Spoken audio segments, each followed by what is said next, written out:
There was a unicorn walking through a field one day. He said, my, oh my, I think I lost my way. But there up ahead he saw a brand new sign. He said, oh, what the heck, I guess I'll waste some time. He headed to the left, he saw a deep dark forest. He got a little scared, he'd never been there before. It's always good to try new things. Howdy folks, this is Dan Gross for the Rochester Indie Musician Spotlight and Three Heads Brewing. Today, again, I'm sitting down with the Friday resident of April 2019. Yes, that's right, Three Heads is doing a double residency in April, so be prepared for an extra dose of normalness. That Friday resident is Mr.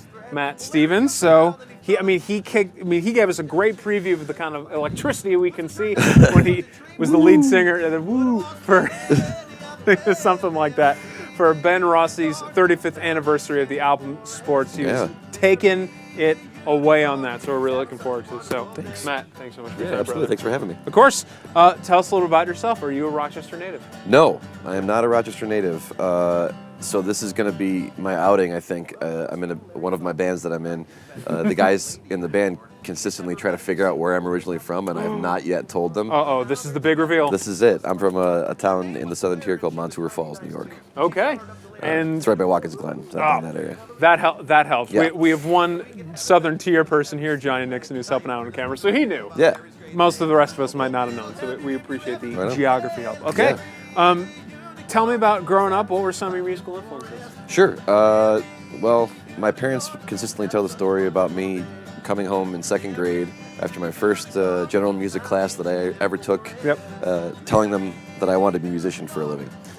Yeah. How'd that go? Well, I'm doing it now. So I was going to say, how'd the talk go? Oh, the talk? Yeah, the talk was not great. But it was the second grade, so they thought, well, it's cute. It's cute. We'll see how this goes. Right. And, haven't quite stopped it since. So it's working out for you? It's working out for me. I've been no day job musician in for about 7 years straight now, and incredible, dude. It's not bad. It ain't too bad. So what are some of your influences? I mean, besides the general music class that got you so inspired, yeah, right. What really gave you the chutzpah to try to pursue music? I grew up listening to pretty much everything. Mm-hmm. My parents were big classic rock, Eagles, James Taylor, stuff like that. A lot of easy listening stuff, not too much heavier stuff. I listened to a lot of classical, some jazz. I played the saxophone growing up and sang, so that was a big influence on me. And then as I got older, you actually got into a little more church music, gospel music, stuff like that. Did that for a long time.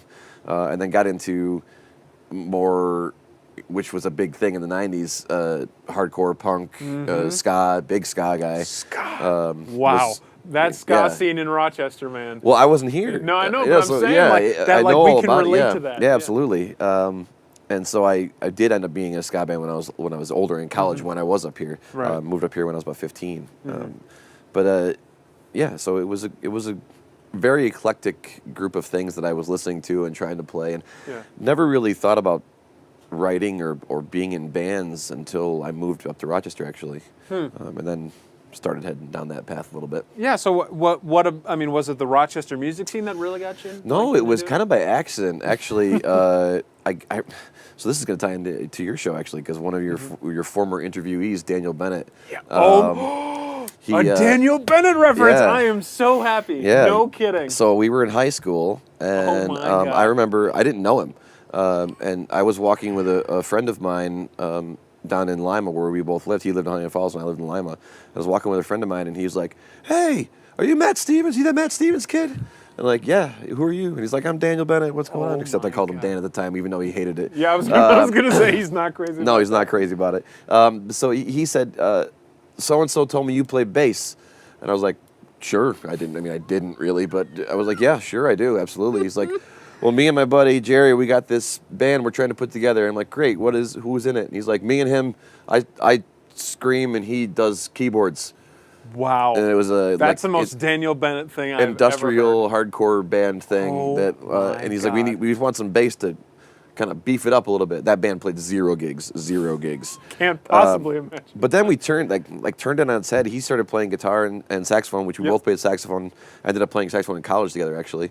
But I played bass. We had a drummer, a keyboard player, and I sang. And we had another girl that sang, and that band was kind of entirely opposite of the hardcore band that we had started. And that band played for a little while. And it was a good time. But those were my first forays into being in bands. And I mean, I just like a Daniel Bennett reference. Yeah. That's so cool. Daniel's a great guy. You can check out his episode. I'll provide a link for that. Was he doing summer camp jazz at the time, or this was a bit of a later thing? Yeah, we were barely doing. He was barely doing jazz at all at that point. We were in totally different headspace at that point. So, but we were young, and we were like 16, 17 or something like that. Yeah, but he got into that. So. Oh yeah.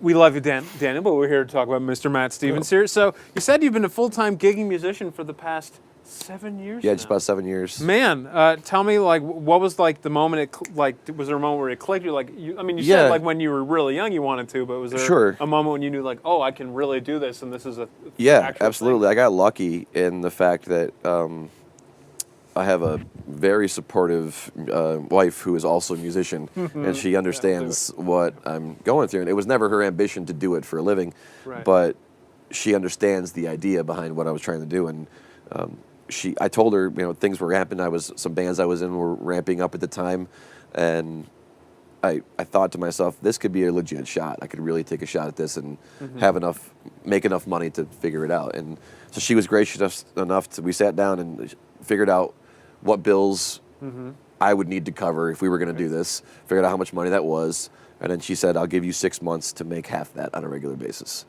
And so in 6 months, I started doing more solo work, and the bands that I was in were taking off, and in 6 months I was making it, and she said, okay, great, you have 6 more months to make all of that money on a regular basis per month. And by the end of that, I was, and for about 2 years after that, it was, some months were greater than others, and I was borrowing from her and repaying her back, but we were making it work. And then after about 2 years, 2.5 years, it started to be, we reached that tipping point where I was getting enough calls and making enough money on a regular basis to be able to pull it off without having to worry from month to month if we were going to make the bills. That's a beautiful thing, my friend. Yeah, it's great. All right, well, let's move in to some of your shows, because some of the bands you're in are tying in to all this, so we can talk about the bands as well. Week number 1 again, Friday. Everybody thinks I'm joking when I say Friday. They're like, no, they're on Thursdays. That actually happened. Like, because you said, like, check me out every Friday at Three Heads at the Ben Rossi show, and I don't remember who it was. Somebody yelled Thursdays. And you're like, not for me, it isn't, sucker. It is on Friday, so April 5th. Moon Zombies is opening up the night, and then you're doing Nirvana's Nevermind. So first, let's talk about Moon Zombies. Who are they? What is it? It doesn't exist anymore. That band, I broke up is a funny term, because ever since we broke up, I think we've played a dozen shows since we broke up. It's a band that I was in for a long time, a really, really great, fun, eclectic sounding band. It's loosely funk based, but it incorporates a lot of hip hop elements and rock elements and reggae elements, and it's a lot of fun. And I love playing in that band. It's an all original band, and it's a really, really good time. Can you tell us who's in it? Sure. I play guitar and sing. The other guitar player is Jay Milnick. Bass player is Tommy Masters, who wrote most of that stuff. Keyboards, Adam Whiting. The drummer is Danny Rowley, and then the horn players are Tim Hall, Josh Reynolds, and Dan Mercury, because he's going to play on this one as well for us. Sweet. Yeah. So are those a lot of the same cats in the Nevermind show as well? No. You're doing like a whole set change? Yes. Awesome. The Nevermind cast is going to be myself on guitar and vocals, Paul Morabito on guitar and vocals, Anthony Arrigo is going to be playing bass, and then Todd Lang is going to be playing drums, and we're going to have a guest, Mike Kedley, playing cello for Something in the Way at the end of the. Is there nothing that guy can't play? If it's got strings, he can play I was going to say, that's right. What inspired you to do Nirvana's Nevermind? When I first started to come up with the idea of what I wanted to do for my residency, really, Jeff talks to you about it, and you get about 1,000 ideas that start flying through your head about what I might want to do, and he talked to us about, he wants us to do something at least once, album-ish or tribute-ish or something like that, because it works. It's a really great idea. I'm like, you know what, I want to do all of it, because it's kind of what I do. I kind of I've come down to the tribute thing and the album thing. It's very comfortable for me to do. So I'm going to do one every week. But I didn't want to just do that, because I'm like, no, well, that seems like it won't be enough.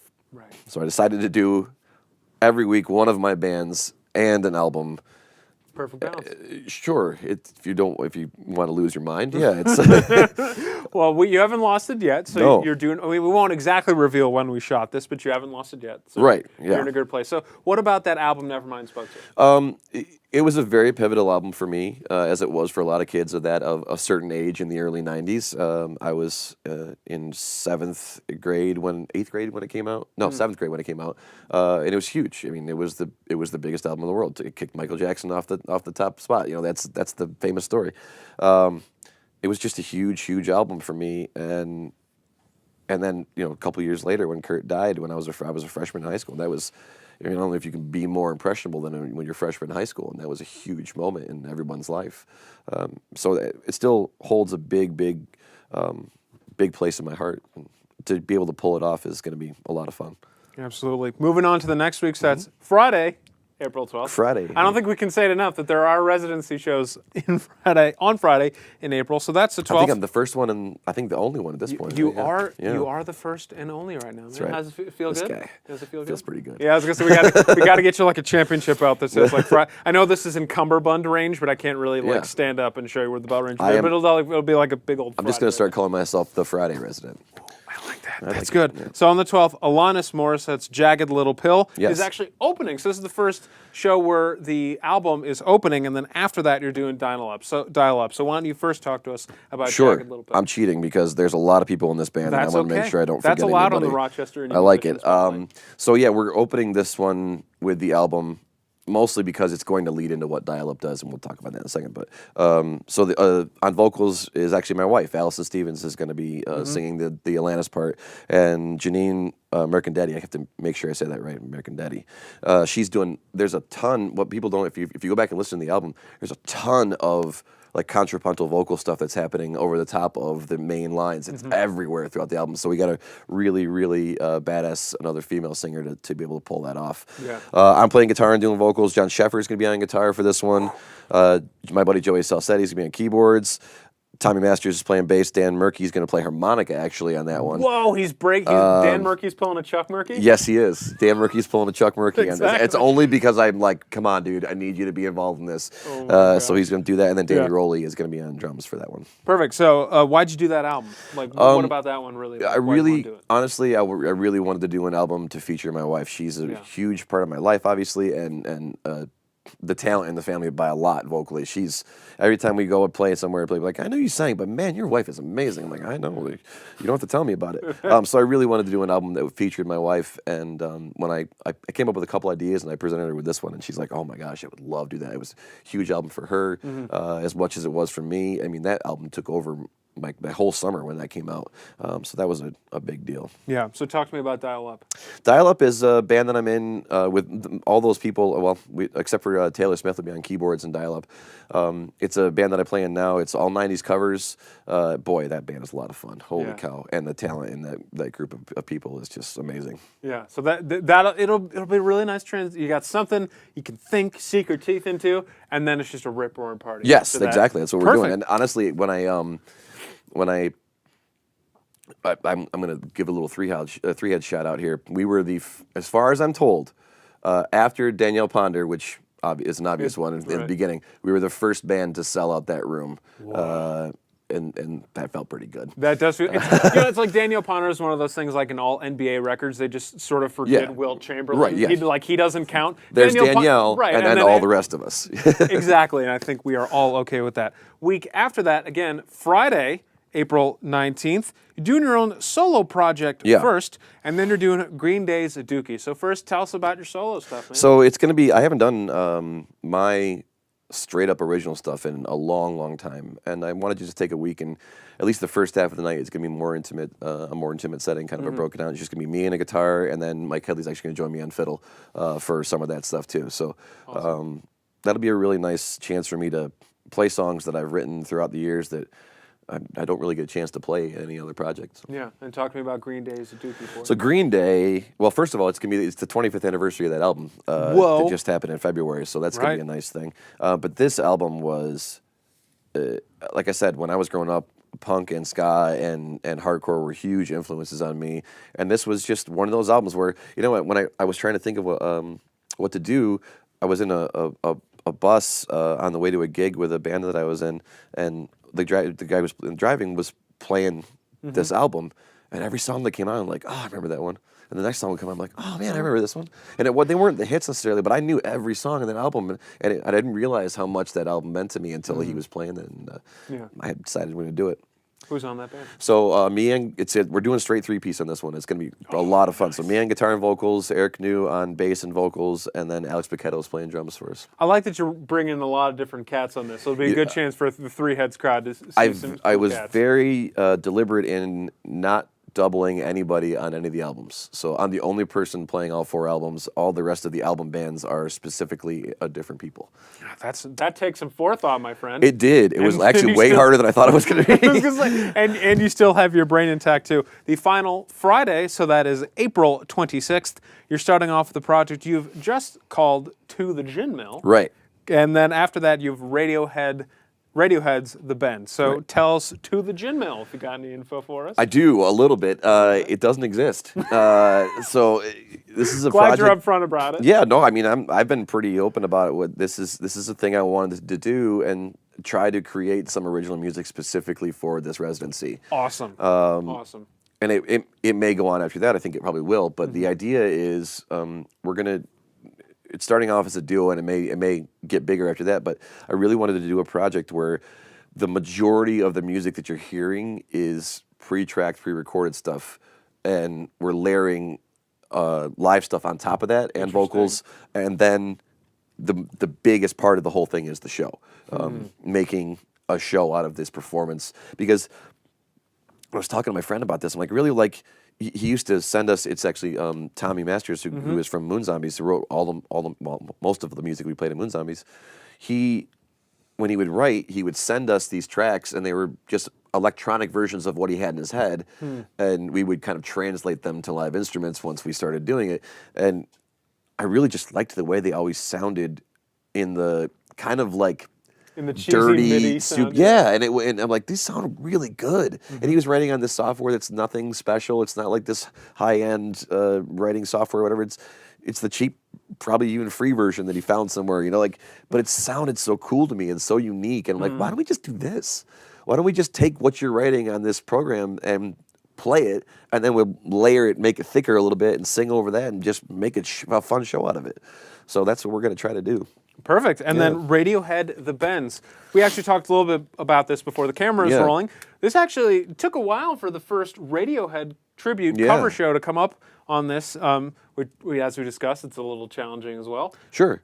So talk to me why you wanted to do this album by Radiohead. Well, if you've noticed the trend so far, all the albums that I'm playing are the album that broke that artist into the mainstream.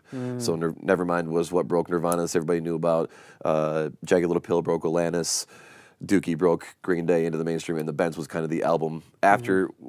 Everybody thinks that the song Creep is off The Bends because it came out as a single, and then they released The Bends almost the exact same time. Interesting. It's actually off the previous album called Pablo Honey, but Creep kind of led them into this radio-friendly kind of sound that the record company wanted them to do. So they did this album called The Bends, and it has my favorite Radiohead song on it. It's called Fake Plastic Trees, and it's a great, great album, and I really, really love it. And so I'm excited to be able to play it. And who's playing with you? So me and just vocals in this one, actually. I don't play guitar in this one, which is hands-free, my friend. A nice little treat for me. Colin Jones is playing guitar. Matt Beeman's playing guitar. I'm trying to remember Taylor Smith is playing keyboards. Brian Eberts is playing bass, and Dom Chacha is playing drums. Man, got a full cast of characters. Well, we went through all of the Friday shows. Let's recap those Friday shows that are happening on Friday, because there are Friday residency shows in April. Okay, March 5th, Friday, we have Moon Zombies opening up the night, and then Nirvana's Nevermind. Friday, April 12th. I'm not going to get this right. Alanis. Yep, thank you. Jagged Little Pill, and then Dial Up is on after that, so you got something to sink your teeth into, and then a party. April 9th, Friday, Matt's solo project is opening up the night. That's going to be a lot of fun. And then Green Day's Dookie, the 25th anniversary, that is after that. 26th, Friday, the final Friday in April, To the Gin Mill open, and then Radiohead Yes, the Bends. Yeah. Dan Gross, Matt Stevens, thank you so much for checking out this episode of the Rochester Indie Musician Spotlight along with Three Heads Brewing, and we hope to see you every Friday in April at Three Heads.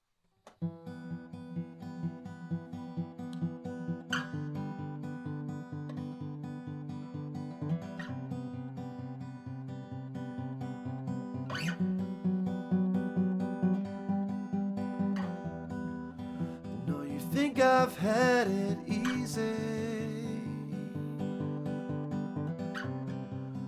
By most accounts, you're right.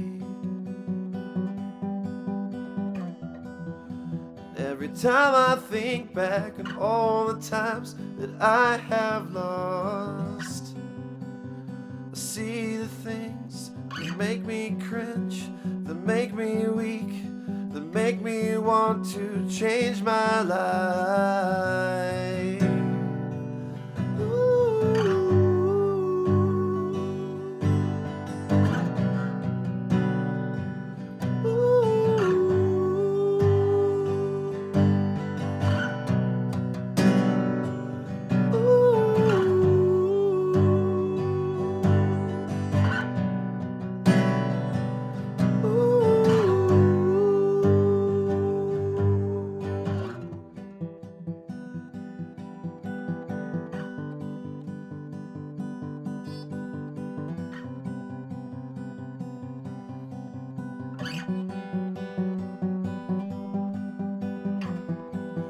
I've seen a lot of things that scare me,